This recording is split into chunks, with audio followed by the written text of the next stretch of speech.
안녕하세요. 파노입니다. 이번 시간에는 마이크로소프트 기업 공동설립자 빌 게이츠와 애플 기업 공동설립자 스티브 잡스와 연관된 흥미로운 스토리 하나 살펴보겠습니다. 애플의 스티브 잡스와 마이크로소프트의 빌 게이츠만큼 복잡하고 다이나믹한 프레네미, 즉 아군과 적군의 관계를 유지해온 유명 사업가들도 없을 것이라고 생각되는데요. 개인용 컴퓨터 시장의 보급화에 앞장섰던 청년 사업가 스티브 잡스와 빌 게이츠는 사업 초반에는 서로를 격려하며 선의 경쟁자이자 조력자로서 우호적 관계를 형성하게 됩니다. 그러나 이후 점차 관계가 삐걱거리면서 업계 최강 라이벌이자 앙숙 관계로 전락하는가 하면 그럼에도 불구하고 각기 다른 사업 목적에서 다시금 상대방의 기업 손을 잡아주는 협력 관계로 재전환하게 된 애플과 마이크로소프트. 참고로 빌 게이츠와 스티브 잡스 관계로 잘 설명되는 프레넴이라는 금융상식에 대해서는 이미 무한도전 금융상식 유튜브 컨텐츠를 통해 살펴보았으니 관심 있으신 구독자분들께서는 함께 참고하시길 권해드립니다. 개인용 PC 컴퓨터 시장의 보급화에 앞장섰던 청년 사업가 스티브 잡스와 빌 게이츠. 사업 초반에는 서로의 기업과 사업 전략을 격려하며 선의의 경쟁자이자 조력자로서 우호적 관계를 형성했으나 이후 점차 관계가 삐걱거리면서 업계 최강의 라이벌이자 앙숙 관계로 전락하게 된 빌 게이츠와 스티브 잡스였는데요. 그러나 말년에는 오랜 기간 쌓였던 모든 앙금을 풀고 서로를 존경하는 멋진 라이벌로서의 면모를 보여줬던 스티브 잡스와 빌 게이츠였습니다. 이번 시간에는 스티브 잡스와 빌 게이츠를 서로를 못 잡아먹는 앙숙 관계로 만들어버린 시발점 기업, 제록스 스토리에 대해 간략히 살펴보겠습니다. 제록스라는 기업 브랜드를 접하는 순간 가장 먼저 연상되는 제품은 컴퓨터 프린터기와 복사기가 아닐까 생각됩니다. 지난 1959년 최초의 상업용 복사기 제조에 성공한 제록스는 이후 10년간 미국 복사기 업계 내 독점 체제를 구축했으니 제록스 기업 전성기 시절 한때 글로벌 복사기 시장 점유율 85% 이상을 확보하기도 했는데요. 그러나 이후 복사기 제조 기술력 관련 저작권 만료와 함께 일본 캐논과 같은 라이벌 복사기 제조 기업들로부터 빠른 시장 점유율을 장식당하면서 최악의 기업 위기 상황에 봉착하게 됩니다.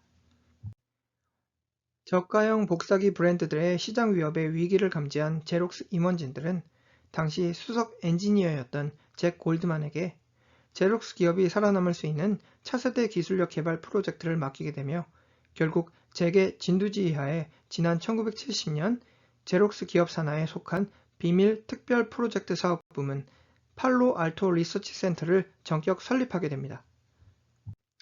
당시 전 세계의 가장 스마트한 연구원들로 구성된 제록스 기업 산하 특별 프로젝트 사업부 팔로 알토 리서치 센터는 오늘날 컴퓨터 업계를 주도하는 획기적 기술력을 탄생시켜낸 본고장이었습니다. 팔로 알토 리서치가 개발해낸 대표 제품들로는 컴퓨터 마우스, 이더넷 컴퓨터 네트워킹, 그리고 빌 게이츠와 스티브 잡스를 앙숙관계로 만들어버린 그래픽 사용자 인터페이스, 우리에게는 GUI로 더 알려져 있죠. 왼쪽에서 보시는 그래피컬 유저 인터페이스, GUI 기술력 등이 포함됩니다.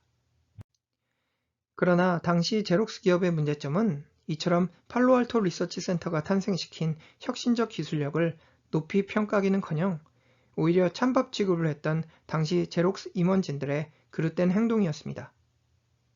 이미 막대한 기업 이윤을 창출해주던 잘 나가는 복사기 사업에만 혈안된 제록스 임원진들은 그저 현실에 안주한 나머지 팔로알토 리서치 센터가 제안하는 모든 차세대 혁신 기술력을 휴지 조각 취급했으며 모 회사 제록스 임원진들의 냉랭한 반응에 진저리가 나버린 팔로알토 리서치 연구진들의 사기 역시 바닥을 치던 당시 제록스 기업 상황이었습니다. 결국 놀라운 기술력을 탄생시켰음에도 제록스 기업 내에서 설 자리를 잃고 있었던 당시 팔로알토 리서치 센터의 우픈 상황이었죠. 그러나 여기서 포기하지 않겠다는 일념으로 팔로알토 리서치 센터 연구원들은 결국 GUI, 컴퓨터 마우스 등 그들이 직접 발명했던 컴퓨터 핵심 기술력들을 통합한 최초의 PC 제품 프로토타입을 자체 개발했으니 바로 그 이름은 사진에서 보시는 제록스 알토였습니다. 오늘날 우리가 너무나 흔하게 사용하는 키보드 및 마우스 인터페이스를 기반으로 한 이메일, 워드 프로세싱 등 컴퓨터 문서 작업을 가능케 하는 제록스 알토가 출시된 시점은 지난 1973년 3월.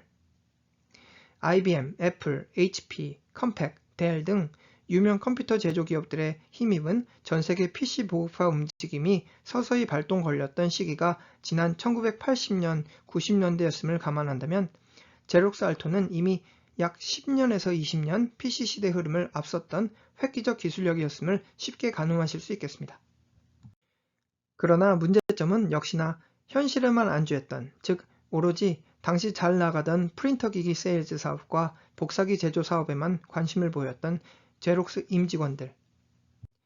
팔로 알토 리서치 센터 연구원들이 그토록 심혈을 기울여 탄생시켜낸 제록스 알토 기술력을 실제로 접했음에도 회의적 반응을 보였던 제록스 임원진들에게 진저리 관한 연구원들은 결국 제록스 기업을 퇴사해서 다른 벤처 기업을 설립하거나 다른 실리콘밸리 라이벌 테크 기업에 취직하기로 결심하게 됩니다.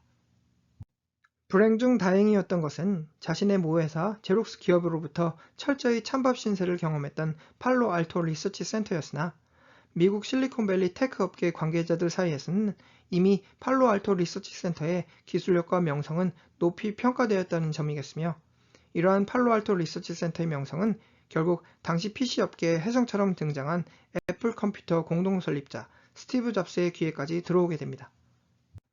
스티브 잡스 역시 초반에는 제록스의 팔로 알토 리서치 센터에 대한 회의적 입장을 고수했으니 당시 애플 임직원들로부터 수차례 팔로 알토 리서치 센터 방문 제안을 거절한 것으로 전해집니다.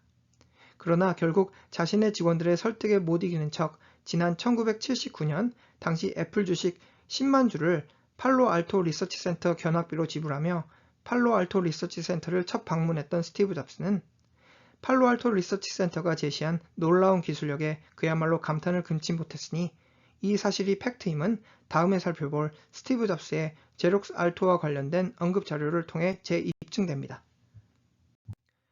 다음은 스티브 잡스의 실제 인터뷰 내용을 인용한 것입니다. 팔로 알토 리서치 센터를 방문한 저에게 연구원들은 3가지 기술력을 데모해줬습니다. 그러나 제 기억에 남는 유일한 기술력은 바로 그래픽 사용자 인터페이스, GUI 기술력이었습니다. GUI 기술력에 철저히 매료된 저에게 다른 2가지 기술력은 전혀 눈에 들어오지 않았습니다. 제 테크 엔지니어 삶을 통틀어 가장 최고의 가치를 지닌 기술력이었다고 확신할 수 있습니다. 팔로 알토 리서치 센터 연구원의 GUI 기술력 데모 단 10분 만에 저는 확신했습니다. 전 세계 모든 PC는 GUI 기술력이 지배할 것이라는 사실을 확신했죠. 자, 그리고 지금부터 제록스 기술력, 즉 제록스 알토의 GUI 기술력을 둘러싼 스티브 잡스와 빌 게이츠 간 막장 드라마가 시작됩니다. 당시 빌 게이츠의 마이크로소프트는 스티브 잡스의 애플과의 사업 제휴를 통해 애플 매킨토시 PC 내 탑재될 컴퓨터 소프트웨어 개발 프로젝트를 추진 중이었습니다. 당시 제록스 임원진들에게 열받고 퇴사를 결심한 일부 연구원들은 마이크로소프트 기업에 새로운 둥지를 튼 상황이었으며, 이들 전 팔로 알토 리서치 센터 연구원들로부터 GUI 기술력을 전해 듣게 되는데요. 자신의 경쟁 기업 마이크로소프트의 수장 빌 게이츠가 GUI 기술력을 알게 되었다는 소식에 사업 위기의식을 느낀 스티브 잡스는 지난 1981년 당시 마이크로소프트와 애플 컴퓨터 간 사업 제휴 계약 규정 내 한 가지 중요한 항목을 추가하게 됩니다.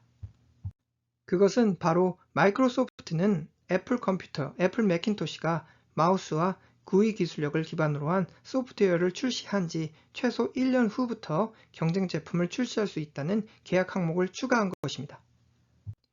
그러나 애플 기업이 범했던 큰 실수는 기존 계획했던 지난 1983년 애플 매킨토시 출시 일자는 이후 제품 개발 지연 상황으로 1984년으로 연기되는 한편, 기존 계약서에 명시된 GUI 기술력과 마우스 기술력 기반 소프트웨어 계약 시점은 그대로 변경되지 않았다는 점입니다.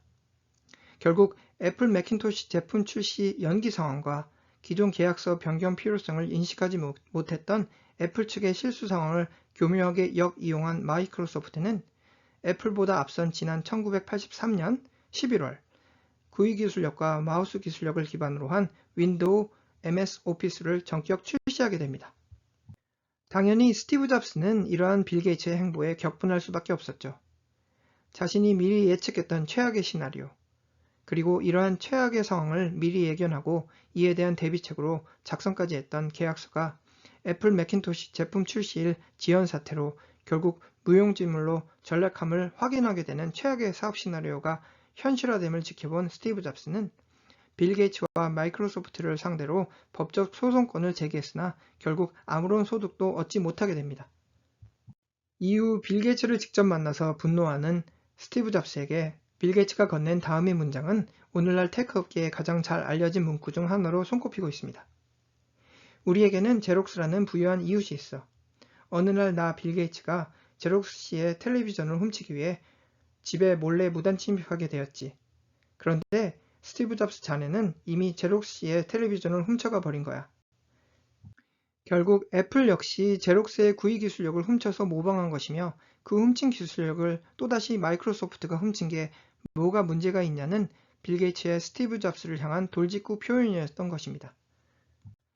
그리고 이번 시간에 살펴본 제록스 구이 기술력 해프닝을 기점으로 빌 게이츠와 스티브 잡스는 아군에서 적군의 관계로 변모하게 된 것이었죠.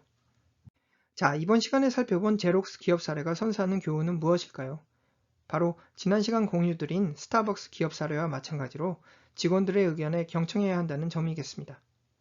만일 제록스가 팔로알토 리서치 센터 연구원들의 말에 경청했더라면, 그리고 컴퓨터 마우스 구의 기술력을 포함한 다양한 혁신 기술력에 대한 라이센싱 딜을 성사시켰다면 오늘날 제록스 기업은 IBM, 애플, 마이크로소프트를 모두 합친 막강 테크 기업으로 거듭날 수 있지 않았을까요?